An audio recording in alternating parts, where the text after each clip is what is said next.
Education USA is a US Department of State network, and we're your official source of US higher education information.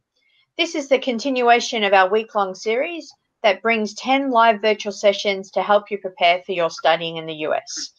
It enables you to learn and connect with our participating admission specialists that are representing 20 US colleges. My name is Samantha Jackson, and I'm the Education USA coordinator in Melbourne. If you're tuning in live, thanks for joining us today. We do encourage you to post your questions on the Slido page. So go to Slido, www.slido, and enter the session code that will be running at the bottom of the PowerPoint during the session. I have the absolute pleasure in moderating part 2 of today's Thursday session, Complete Your Application Part 2. This webinar is going to provide you with tips to help you to lodge your best application. It's a perfect follow-on from part 1 this morning. And in this session, the specialists are really going to focus on what US university expectations are of the applicants and some real tips in regards to when you put together your application. It is my pleasure to introduce our US college admission experts with you today. And they have an array of experience. It is a perfect complement of each other. We're having Alice Schaaf from Transylvania University, who has been in the education field in excess of 20 years and has been a secondary teacher, taught at overseas locations, has delivered the IB, and before pivoting back to the US college environment and being at Transylvania University. She's going to be perfectly partnered today with Adam Wu, who's coming to us from California and La Verne University. Adam's been working in this space for over a decade. He has completed his doctorate, and we appreciate that because he focused on all factors contributing to the international student satisfaction. So he's going to have some great things to share with you today as well. So without further ado, over to them. And we will come back online and address your questions at the end of the session. Thanks, Adam. Thanks, Alice. Thanks, Samantha. All right, well, welcome, everybody. Alice and I are really happy to present to all of you today on how do U.S. universities read your application. But before we start, we just wanted to provide a little context about the institutions we represent, and we hope that will give you some insight as to where we're coming from as we present to you on this topic. So Alice, do you want to start? Thanks, Adam, and thanks, Samantha. So I'm Alice. I'm the Assistant Director of International Recruitment at Transylvania University. Transylvania is a small private liberal arts university located right in the middle of a progressive city. The city is Lexington, Kentucky. Kentucky is in the middle of the eastern part of the U.S. And for the context that Adam was talking about, as we read your applications, we are a holistic admissions process. So we are looking for the entire human being that's going to be on our campus and be part of our campus community and be part of our city's community as well. So we are very careful about all the different pieces that we'll be talking about today when we read your application. Thanks, Adam. Thanks. All right. And again, as Samantha and Alice said, my name is Adam, and I represent the University of La Verne. I'm coming to you from Southern California. We're about 40 minutes east of downtown LA. Well, actually 30 if the traffic is good, and then about 30 minutes north of Disneyland. We're a smaller school, about 2,800 students. Like Alice, we also engage in a holistic review process. Each application is read one at a time and typically by at least 2 of the counselors within our office. Okay, Alice. So, of course, you're here for this presentation. You're watching this and maybe have watched other EduSA presentations because the U.S. application process can seem uniquely complicated. And we ask for so many different pieces when comparing it to certainly other countries' university processes and other countries' application processes. So most of the universities in the US are going to ask for some or all of the items on this bulleted list. The transcripts, I believe, have been covered in another EduSA presentation. Today, we'll cover more in depth about what we're looking for from your essay or your personal statement. We're also going to talk about the importance of extracurricular activities and why we want to know what you do all day long. We know when you're in classes and what you're doing there, but what else gets you jazzed? What else are you spending your time doing? So that is important to us as part of our holistic process. We will also touch on today recommendations and why we want to hear from a teacher who knows you well or counselors who know you well. And again, that is just part of that wanting to know who's coming to our campus, making sure that we're a good fit for you and you're a good fit for us. Other presentations within the EducationUSA offerings have covered the importance of test scores or what it means for universities to be test optional. Transylvania's test optional, I believe Adam La Verne is as well. So, you can give us those, you can not give us your test scores. It's up to you. Some universities will require an interview as part of their process. And certainly you need to take that into account and the timing as you're planning out your calendar for your application admission sort of the next few months. Some universities will say that they are recommended but not required. Certainly go ahead and do that. Take that opportunity.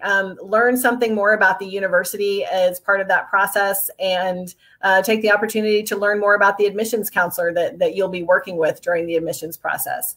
Other universities might offer an interview as an informational opportunity only. And again, definitely take advantage of that. I mean, it's a good opportunity to talk one-on-one with someone who's from a university that you're interested in. Some universities will ask you for a portfolio for programs, and usually that would be visual arts, drama, things like that. And each university is going to be a little bit different in what they're expecting you to do from their portfolio.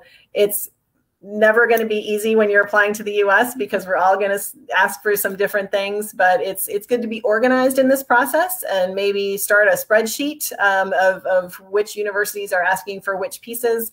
And that will just help you a lot to try to keep all this straight. Okay.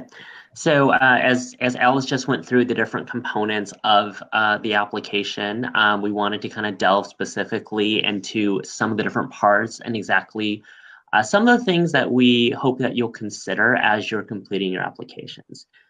So you'll often hear about the personal statement or the essay. There's lots of different terminologies for it. But for the sake of this conversation, we'll go ahead and call it the personal statement. One of the main things that you want to do in your personal statement is you want to be able to set yourself apart as an individual, right? As Alice mentioned, we know your grades from your transcripts, we know your name and your address and where you go to school from your application. But the personal statement is really where you have an opportunity to kind of showcase who you are as an individual. So sometimes what we suggest to students, it's a useful gauge. Think of it like a thumb test. So if your application, if you had put your name on the first page of your application, almost like you do on every homework assignment, right? And for whatever reason, like if you took your thumb and covered up your name and just read that essay or personal statement, do you think what you've written could speak about someone else besides yourself? And so that's what we mean about the thumb test. So usually that's a helpful way to help you gauge if the topic that you're thinking about is something that kind of, again, makes you unique and something that your friends will say, oh yeah, that's definitely about you. That couldn't be about anybody else. And again, too, because many U.S. universities are really focused on communication skills, writing specifically, the essay is a chance for us to get a good gauge on your writing skills. Now, we don't want you to think about this as, oh my gosh, I've got to write a long research paper or anything like that. Definitely, certainly not the case. Most U.S. institutions are only asking for a personal statement or essay, sometimes only about 500 words sometimes. And I'll be honest, sometimes the strongest personal statements that Alice and I have read, sometimes are only a page and a half. So we're not expecting you to write a long novel, right? So we're asking you to focus on one element about you, one element of your life. It doesn't have to cover the entire 18, 19, 20 years of your existence.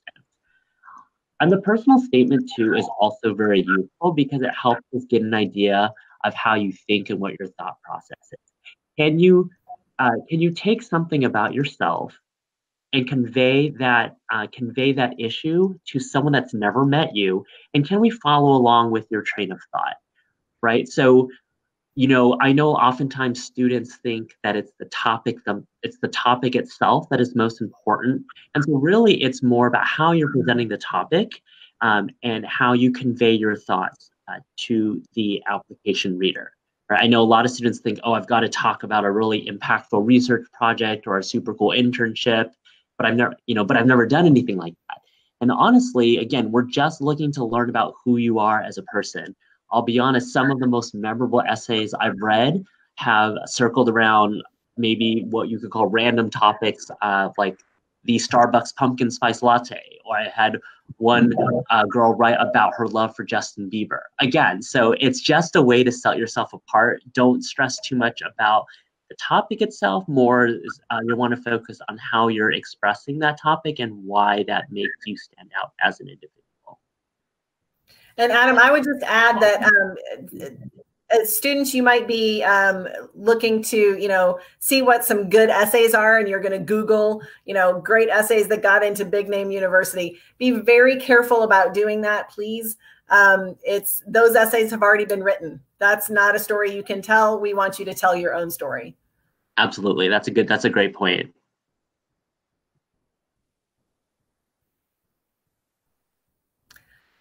Another piece of the holistic application for U.S. universities is the recommendations. And again, this is slightly different quite different from what other countries are asking in their application processes.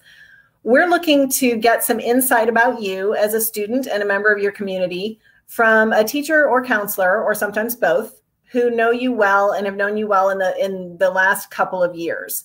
So you might have a teacher that you really loved in year 8, but that might not be the best person to write for you. We want to hear from someone who's seen you closer to being a university student, so that we can sort of get an idea of what you'd be like in our spaces and in our classrooms. We are going to ask sometimes a very specific set of questions of your recommenders. Sometimes it'll be in a form that has a tick list asking about how you are as a leader, how you are perceived by your peers and by other faculty members, and basically what does your recommender think is your potential as a university student. And sometimes we're going to ask them to accompany that with a letter. So your teacher or counselor would be able to flesh out some of that information with some specific anecdotes of things they've seen you do or seen you accomplish. Now, keep in mind that probably the best recommendation letters I've read have not been from teachers who say, this student has always been an A+ student or gotten top marks, and I've never seen them do anything wrong, and they're just perfect in all ways. Sometimes the best recommendation letters are from a teacher who has seen you struggle and your chemistry experiment literally blew up. And then what did you do? So a teacher for whom maybe you didn't get the top marks across the board, but you went in and got extra help and you were willing to work in groups and get that tutoring, and they saw you work hard. And that's the kind of resilience that we're looking for students, because certainly university life is never going to be super easy either. So we want to see that you can handle it when it gets difficult. We're also a little bit specific about asking that you not read your letters of recommendation. And sometimes this feels strange to international students coming to the US. On the Common Application, there is an opportunity for you to waive your right to the recommendation. And this seems a little legalistic and it's a little weird for students, but it's basically saying when you waive your right to the recommendation, you're saying, I trust the person that I'm asking to recommend me. I know they're going to write me a great recommendation and I don't need to see it. Signed, me. So that means that we are having a direct conversation with your teacher or counselor, and we know that they are not writing for you because they're thinking that you're going to read it. We know that they're writing for us. And again, just make sure that you're asking somebody that you know will write you a good recommendation. And trust me, if a teacher doesn't want to write you a good recommendation, they'll say no, and then you can ask someone else. But we're really only looking at, so again, every university is going to have, we can't all do the same thing. That would be too easy. So every university is going to ask you for something different. Some will ask you for 1 letter. Some will ask you for 2. Some will ask you for a letter specifically from a core subject teacher, and that would be language, math, science, social science, English literature. Some will ask you for a teacher and a counselor. Some will say, send us whatever you want. And so in those cases, you might be able to add in a coach or a tutor that you've worked with closely. So be very careful, again, add this to that spreadsheet that you're going to need to keep all this organized, about exactly what universities are looking for from your recommenders, please. Yeah. Thanks, Adam. That was a lot. Was there anything I forgot? I think I think you covered it beautifully. The only other thing I would add too is, because we know it takes time to write a good letter of recommendation. So this is definitely not something you want to spring on a teacher or a counselor the day before it's due. You want to make sure that you've given them enough time to really give them time to reflect on what makes you such an amazing person, so they can make sure they convey that in the letter. And then write them a thank you note because they spend time doing it, or give them chocolate or something. Yeah. And so again, Alice touched on this as well, as we do want to know what you are doing outside the classroom, right? So again, the thing that I would stress, that Alice and I would both stress about this, is that we are really looking for quality over quantity. We don't need to see you involved in 50, 25 different societies if you're just a member. We'd rather you just focus more on listening to things that you like to spend the most of your time doing. Maybe it was activities that you've had increased leadership or responsibilities in. Maybe it's an organization that you started yourself. Again, we don't expect you to be president of 50 organizations either, but we're really just looking more to get a gauge of what you enjoy doing outside the classroom. And given your interest, would you be a good addition to our respective university communities? The extracurricular section is by no means a checkmark item. We're not saying, oh, okay, the students did 3 years of community service and 2 years of a sport. It's not like that at all, right? So every student does, spends their time doing different things. And again, too, we understand that, some students might have to work a part-time job, or they have family responsibilities, taking care of siblings or other family members, and they may not have time to do, a lot of school-sponsored activities. And that's okay. We want you to share those things with us.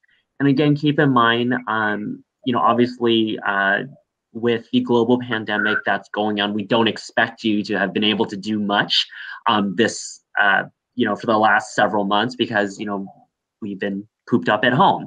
So with that, universities understand that. We understand this is for lack of a better word, a unique time. And so we're not expecting that you've been necessarily engaged in clubs and activities while you've been stuck at home. But we do just want to hear, again, normal circumstances, what would you be doing, or what have you done outside the classroom? Alice, anything I missed there? Well, the thing that always gets me about the Common Application Extracurricular form is they ask you for hours per week and weeks per year. And so don't overthink that.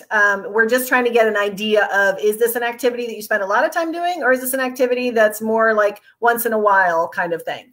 So don't get bogged down in exactly what we're looking, because we're not going to go through and do the math about how exactly how many weeks per year that you're spending on this, that, or the other thing. So it does look like it's a very particular ask on that form, but we're not that bothered about that part. We're more interested in what the club is and what your role is within the club. Exactly. Cool. Okay, and some tips to think about. We initially had these tips listed as part of the personal statement or essay writing tips.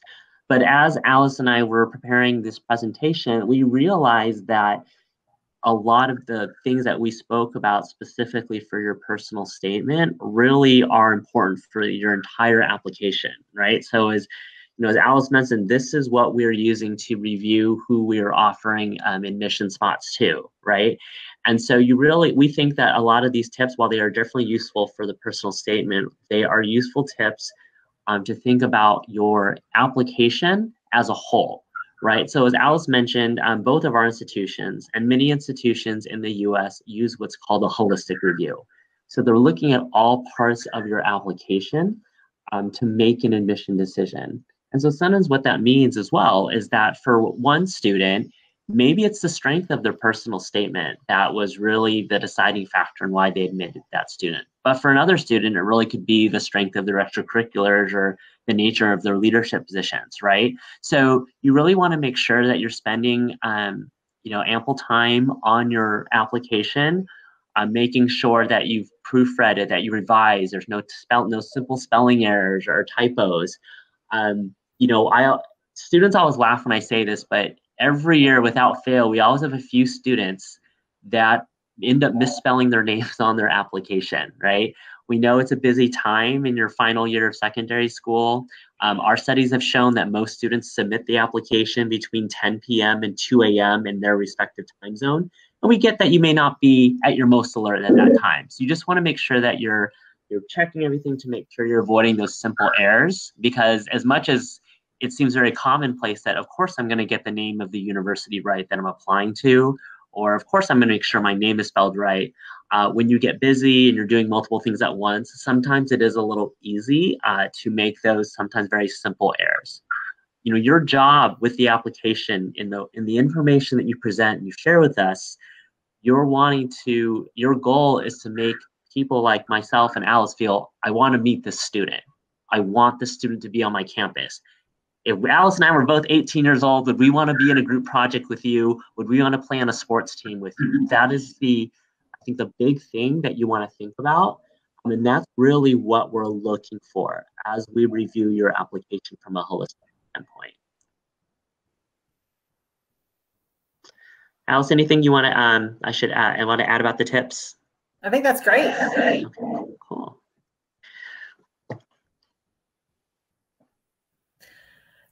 Some of the items that Adam just covered are going to come into play here as well. We get a lot of questions from students about why U.S. universities send so many emails. And the reason we do this is because we're always we're a little desperate. We're trying to see, like, are you still thinking about us? We're thinking about you. And how can we help you? And what can we, maybe desperate's the wrong word, but it's that we're always looking to help you better understand us and help us better understand you. So again, we can work out that right fit. So we're going to keep sending you emails. Sometimes you'll get them once a week, sometimes more than that. And feel free to unsubscribe. If it's a university you don't want to hear from anymore, please, please, please just hit reply and say, please take me off your mailing list. Thank you very much. Keep in mind that there is a human being at the other end of that. So the stuff about spelling and proofreading for any emails you send us should be, part of your thought process. Don't just, whip off an email super quickly. Give it a thought before you send. There is always a human being. I'm here for Transylvania. Adam's there for La Verne. We are here to help you. We are not here to try to figure out ways to keep you out. We are your advocates, and we want to help you understand the process and help you get it done. So that's why we send you so many emails. We're going to have things that you can click within them. We're going to have forms for you to fill out or questions to answer. And these are all ways you've heard probably from universities that some of us will look at demonstrated interest. Demonstrated interest is really hard to do for international students because you can't necessarily come visit our campus, and certainly nobody's visiting our campus right now. And we are not able to come see you, so you can't come talk to us at our fair tables. So it's even more important to kind of keep the lines of communication open through email. We are not keeping a tally of the number of questions you ask about your application. We want you to ask these questions so that you feel comfortable with the information that you're giving us. And certainly EducationUSA is a wonderful resource. They can help you with your questions as well. But please, please, please reach out to us. And certainly for my part, and I'm sure Adam would feel the same, that even if you're not applying to our specific universities, just shoot us a question. We can answer them quickly. And if it allays some of your fears or concerns, then that's wonderful. And you can sort of move on and make your application the best that it can be. So that's why you get all these emails from us, really, is because we're looking to stay connected to you and keep sharing with you what we feel is so special about our universities. Great. And I do see there's a question has come through about if you could explain the equivalent of what a counselor would be in the Australian school system. Yeah, so probably head of year, or Samantha, you might have to help me with some of these terms. Head of year, an administrator in your school. So it would be someone who is not your direct classroom teacher, would serve as a counselor, somebody who knows your overall record in your school. And again, too, oftentimes, and you can always, again, like, so the beauty of the U.S. higher education system is, you know, you can ask universities those questions. So if you have a teacher in a specific subject that knows you really well and can really speak to you as a person or from an academic standpoint, let us know, because oftentimes we will have some students that will sometimes send us recommendations from a subject teacher as opposed to, you know, head of sixth form or a career teacher, career counselor, things like that. So there is definitely, oftentimes there is some flexibility as that as well. And again, EducationUSA is a great resource to help you navigate through this application process. Of course, you have all the representatives at individual US institutions, but EducationUSA is a great resource for helping you navigate the US process. One of our current Australian students was actually Samantha knows one of our current international students. So, I mean, they do help students through that process. So, finally, you know, again, as Alice mentioned, we do really love to hear from students, and we'd love to hear from you if there's any questions that you have. We've included both our email, which is probably the best way to get us, but we also have our phone numbers and our websites as well. So please feel free to reach out to us, take a look at our websites. You know, there's a lot of information that we've put up there that you can explore at your leisure, at your own time. And of course, again, if there are specific questions that come up, Alice and I are both super happy to answer any questions that you may have down the line. And are there any other questions that folks have that we can help with? So this is Samantha, and hopefully everyone can hear me. There are some great questions coming through online that I'd like to share with yourself, Adam, and Alice to move through and start answering some of those if you can. One of the questions was, can applications be constantly updated and changed, or is it just a one-off thing? So Adam, do you want to have a go at that one? Sure. So, you know, the one thing I will say is the actual application itself, once you hit the submit button, you are not able to go back in and edit your application. So you definitely want to make sure it's as up to date and you're happy with it before the submission deadline of the school that you're looking for. But what I would suggest too is, if there are things that change, or if you feel there are things that, oh, I really should have added this to my application, get in touch with us. And oftentimes we are adding additional documents or things to your record after you've already submitted it. Right, because sometimes there's a lag between when you submit your application and when we can read it, or even between when we read it and when we might be responding to you with your results. So definitely keep us updated. Something you maybe got an award since then, or you were able to add a class, or you climbed a mountain or something since then. So just keep us updated. Fantastic. So we have another question now. And I'm just trying to understand the question. So excuse me for 1 second, and I might come back to that one. But Alice, if you could also help with this one. And with people that are joining us from Australia and New Zealand and your own country as well, a shout out to Samoa today in particular. You'll obviously be doing your own curriculum of studies. And in Australia, for example, you will have an ATAR score that sits alongside your year 9, 10, 11, and 12 transcripts. Do US colleges require ATAR scores? And let's talk about your respective universities and obviously a whole lot of other universities that this would apply to as well. I don't actually know any universities that would require it, but we certainly, for Transy, because I understand a little bit about ATAR, I do like to see it. I like to know what you got, but that's not going to be my end all and be all. I mean, I am going to be looking at your other years and again, at all the different pieces of your application. So yes, I would like to see it if, you know, when you fill out your application, pop it in there somewhere.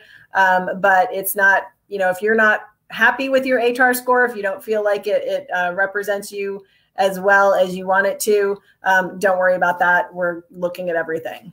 Adam, what do you guys do?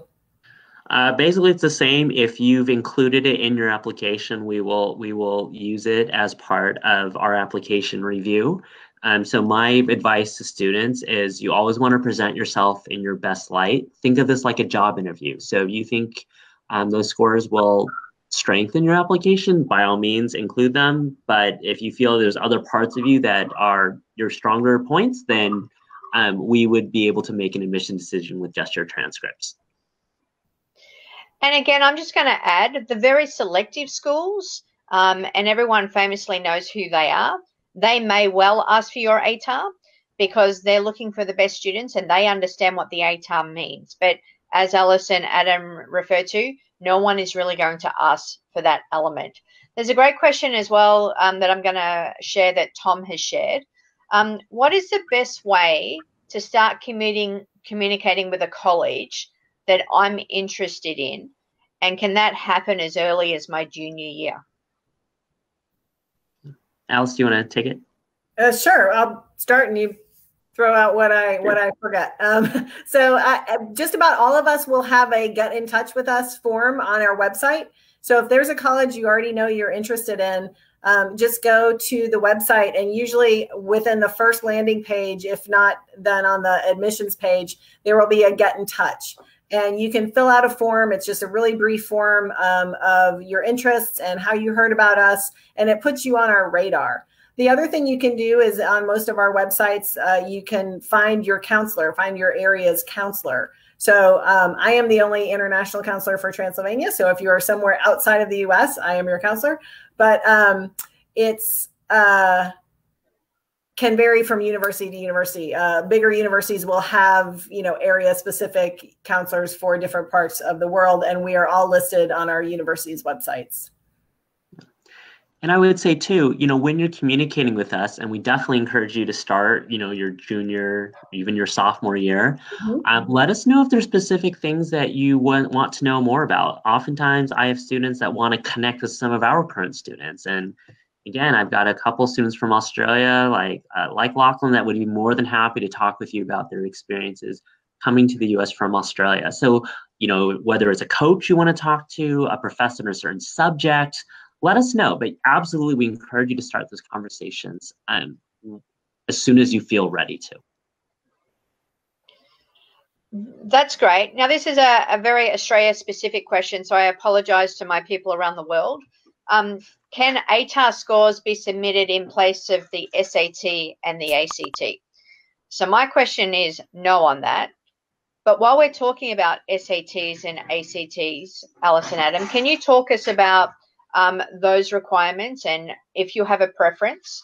And if you are test optional, what advice can you give a student if they should or should not be sharing those test scores with you as well? Do you want to start with this one, Adam? Sure, I can start. So the University of La Verne, we do not require the SAT or we do not require either test. That being said, if you do choose to submit those scores, we do not have a preference for which one you send us. If you send us more than one test, I will say kudos to you, but we will only use the strongest score of whatever it is you send us. I think the decision of whether or not to send us your test scores, if you've taken them, is really to think about if you think those test scores help. Oftentimes, many universities will have schools that accept the SAT or the ACT. Oftentimes, those schools will have what they call a class profile that'll oftentimes have the middle 50% of admitted students that have a test score, and sometimes that's a useful gauge for students to determine whether or not they want to submit their scores. Some U.S. institutions may not require the SAT or ACT for admission, but they may ask you for that for scholarships. And so oftentimes, like on La Verne's website, there are some scholarships that a test score can help you get a scholarship if your grades are not as strong. And so, you know, students oftentimes will look at that criteria to determine if it's worth their while to send us a test score. But again, not required for admission, and we do not penalize students for not sending us one. Yeah, absolutely the same with us, and including the for our very top scholarship competition, we would need an ACT or an SAT score, a strong ACT or SAT score. But there are tons of scholarships available even without if you go test optional. So Adam and Alice, because I know you've got great knowledge, we had people join part 1 of completing your application this morning. And there is a couple of overflow questions coming through now, but I think we've still got time, and I think we should address some of these questions. Sure. And we did talk about early decision this morning, and how it really is up to the family if they choose to do that. But can you talk to us about the difference between early decision and early action? And before you respond to that, for everyone in the Southern Hemisphere, most of us will finish our school year at December. Now that becomes really helpful because if you did use early decision or early action, you could actually look at those application offers with your own in-country offers. So that's always a really good option, which Education USA would always encourage. But let me throw it back to Alice and Adam, who can talk a little bit about the early decision and early action options. I would say the best comparison I've heard, and I honestly can't remember where I heard this first, is a dating and marriage comparison. So early decision is you fall in love with one university and one university only, and you know that they are your one and only, and you would be very happy to go there if you are admitted. And you wouldn't have to think about anyone else. So you're telling them with an early decision application, I love you and I want to marry you. And if they say yes, they say, yes, I want to marry you too. And you walk into the sunset together and you are finished. And you can only do early decision with one university. And to that end, you will actually have to, students, you will have to sign an agreement that says, I understand that I am only applying early decision to one university. Your parents will have to sign an agreement that says you understand you're only applying to one university, and your university or careers counselor will also have to sign that as well. And that's just to make sure you understand that this is very serious. So it's not like you're, oh yeah, I'm only applying to one, but I'm going to apply on this one as well. So that's early decision. And if you get in, you are expected to take all your offers, your other offers, you know, those that you have to respond to those and say, thank you anyway. I have gotten into this university and I will be attending that one. For early action, it's a little more flexible. You are saying to us, I love you and I think I want to marry you, but I'm still going to be dating other people. So you can apply to multiple universities early action. Now, we can get deeper into the weeds with restricted early action and all that kind of stuff. But in general, and you're just, again, on your spreadsheet and using your Education USA advisors and sending us emails for further questions, in general, you can apply to multiple early action schools. And like Samantha said, that is a great way to get some offers in hand before before the end of your school year, that you will be able to have some idea of where you might be going if you're a U.S. university. So they're great opportunities, but just keep in mind that early decision is not sort of a let's play some numbers and apply just because I might have a better chance to get in. It really needs to be someplace that you're going to be very comfortable and really happy to be if that is your one and only. Yeah. Yeah, I think you said it perfectly. The only, maybe I would just add one more thing about early decision. Because it is a binding contract, as Alice mentioned, you do want to make sure that you've discussed with your family your budget. Because early decision, when you're applying, it is a binding contract. You were saying if you are admitted, you will go regardless of whatever financial aid or scholarship package they give you is. So you want to make sure that you've thought about the budget and make sure it works for your individual family situation. Now I'm going to have Alice and Adam correct me right now. If you're tuning into us, I think what you need to really understand is that US colleges and admission staff are always looking for reasons to accept you into their US colleges. They don't want to reject you out of their US colleges. So if you come from that framework, I think that really, really helps. But if you continue to give them information as part of your application that is not going to help your application, then that gives them a reason to say no.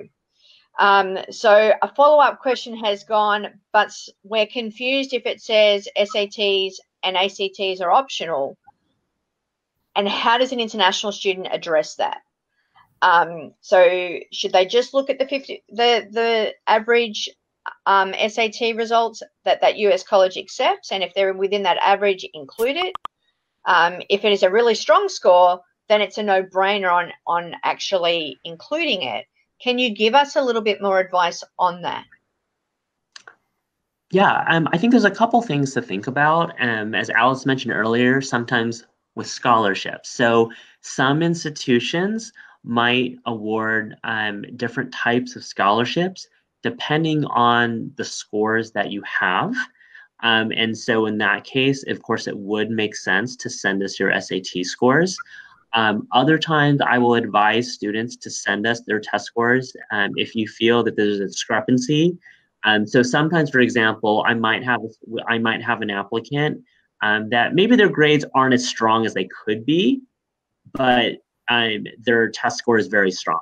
So in a situation like that, it would probably work in that student's favor to send us those test scores. I think the big thing is that when in doubt, reach out to us. Reach out to the institutions that you're applying to. As Alice mentioned, there's a person at every institution that's reviewing your application. We are looking for reasons to admit you, as Samantha said. So oftentimes, when students talk to me about whether or not they should send a test score in, I'll ask for some more context about, how well they, what their score was and things like that. And I will give students a pretty honest answer if I think it's worth the time and the energy to arrange for that score to be sent to us. Go to the source. Yeah, I would also add that if your ACT or SAT score is not something that you think represents you, taking it over and over and over again is not a good way to address that.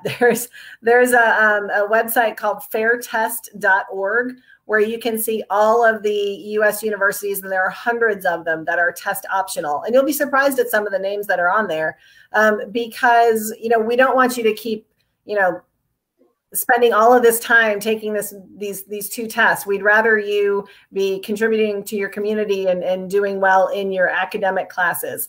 So do take us at our word when we say that we're test optional, and again with the caveats about scholarship and everything. And I've even had occasions where I've had a really strong student send me an application and they sent me test scores that weren't that great. And I said, would you consider being test optional? Because we could just take those off the table and then look at the rest of the things. And so, again, we're here to help you. We want to advocate for you. There's a couple of questions still here that I'd like to try and really push through. So if we could see how we go. We're obviously got people watching from all over the world.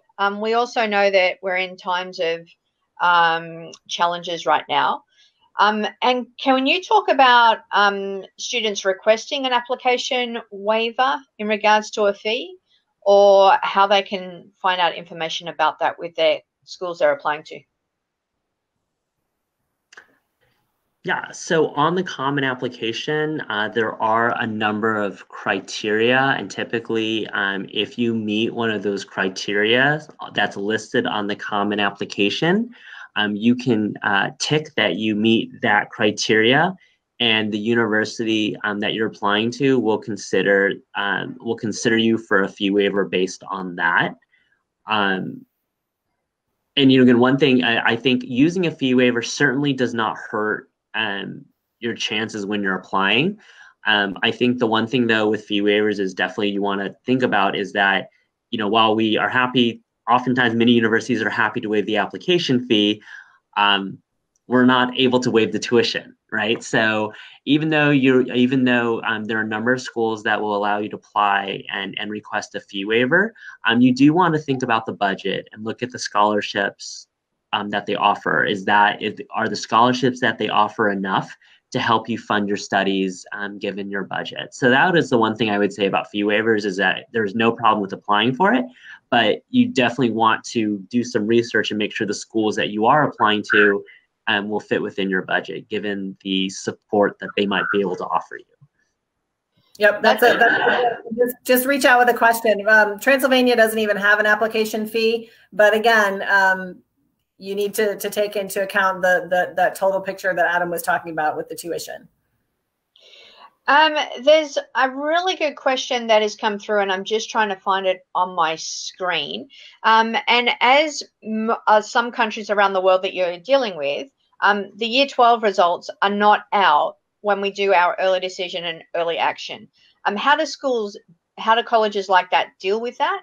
And how can we obviously lodge our applications with deadlines without our full transcripts? So even students in the US are not applying with their complete final transcript. Students in the US are coming to us with their third year of 4 years of high school completed, and they will be listing the courses that they have in progress in their final year of high school. So we're looking at that, and when we make them an offer, it is a conditional offer. We don't say it quite as clearly as something like UCAS does. So we're not like, this is a conditional offer, but it's really understood that we are accepting you as the student who applied to us. And if your grades drop significantly after that, in the US, it's called senioritis. Students are like, woohoo, I got into college, I can stop working. But we do have to see your final results, your final results before you can enroll and start classes. And if there's a discrepancy, if you have dropped off significantly without a reason for doing so, then, you know, we do reserve the right to rescind your offer.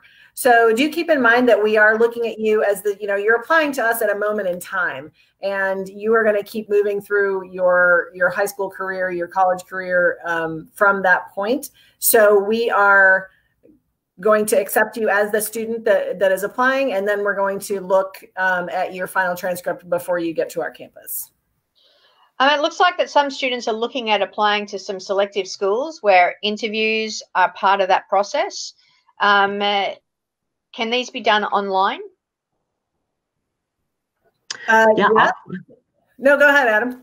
Oh, I was going to say oftentimes yes. I think this year more so than ever, interviews will have to happen online. Sometimes schools, if they have alumni that live in Australia and they live near you, there might be an opportunity to do something in person. But again, I would suspect that most schools that do require an interview are going to be doing them 100% online. Yeah, I mean, even Oxford University famously has always insisted on in-person interviews, no matter where you're coming from in the world. And this year they are doing virtual interviews. So that's where we are now. And I think, you know, that's a plus for international students, certainly. So we're going to try and get through two questions, and they're going to pivot around today's topic. And also we did a college sports session earlier in the week. How does the application process align in regards to working with admission officers and then still trying to work and communicate with coaches? So I know Adam and Alice have both recently helped in Australians be there as student athletes, but can you give a response to that? Adam, are you guys, what division are you guys? We're 3. We're Division 3. So are we. Yep. Okay. So for instance, with us, with Division 3, it's fairly low key. Coaches will reach out to me when they get an athlete on their radar, and I will separately reach out to the athlete. Sometimes we will do a Skype call with the coaches and me and the student and the parents all together. talking about everything. So sometimes a student will get on my radar first, and then I will, have them get their information to the coaches. So it's fairly low key because it is Division III. And, just like at La Verne, Division III is a great option because we have students who are serious about their sports, who are also serious about their academics. And it's a very nice balance. And so that comes out in the admission process as well. Yeah. So again, the big thing with athletics, you just want to do your homework. And as Alice mentioned, we are both Division III. That is usually the smaller schools are in Division III. So you just want to research what division you're looking at. Division I is the most competitive division. And that's the one that has very strict rules about coaches being able to communicate with you and things like that. Division I and Division II are the only divisions that are legally allowed to give out athletic scholarships. The one caveat is, again, there's nothing wrong with aiming for a school to get an athletic scholarship, but I would say you want to keep in mind those scholarships are very competitive. You need to be not just necessarily the best in your school, but best in your province, starting bench possibly for the Olympic team when you're older. It is very competitive. Only about 7% of athletes that are going to university do get an athletic scholarship. So probability-wise, you're probably better off earning a merit scholarship based on your academics than on your athletics, just based on the numbers. So as Alice beautifully explained, you worked out which relationship and which university was going to be perfect for you. You apply, you are accepted. How do the schools go about helping with that next stage in regards to visa appointments and where to from there? Adam, I'm going to let you do this one. Sure. Okay. So for us, we work with every international student that has decided, yes, I'm coming. We actually have a whole set of staff that their sole job is to help you navigate the U.S. immigration process to make sure you have all the paperwork that you need to have before you go to the embassy or consulate in Australia or New Zealand or wherever in the world you are. So we will walk you, for most of our students, this is the first time that they're going through this process. We don't expect you to know what to do. So we have a whole set of staff members at our institutions that are trained to help you through this. Legally, we can't even have international students unless we have trained staff that can walk you through this process. And a funny anecdote I can tell you, Lachlan, again, one of our Australian students, he came to visit us in about March with his father, and he knew he was going to be attending the university. So we actually worked with him when he was on campus to get all the documents we needed from him and his father, and we actually issued him his immigration paperwork before he left Los Angeles to go back to Australia to get his student visa. So we will work very carefully. We've worked with you so long to get you admitted. We're not going to leave you behind when it's time to go through the visa process. Right, and it is important to remember that the visa process comes after. So what you need to be focusing on primarily is wait to worry about your visa for later, and we'll help you with that. But work on your application and make that as strong as possible. And then, like Adam said, we are here for you because we do want to, as he said, we spent so much time with you. We do want to see you on our campuses in person. So we will do what we can to get you there.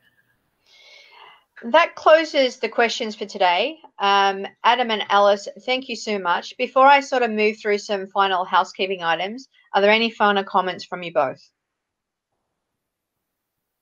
I think just thank you for everyone that's listening. And again, I think I can speak for Alice. We'd love to hear from you. So definitely reach out to us if you have any questions. Yeah, thank you so much for the opportunity.